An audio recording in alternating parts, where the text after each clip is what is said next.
Umuwi na tayo, sis. I-ano mo na yan para ano. Uwi.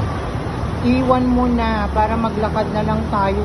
Sis, tignan mo yung dyan kanina. Alam mo sis, hanggang dito yung hanggang breast yung lalaki.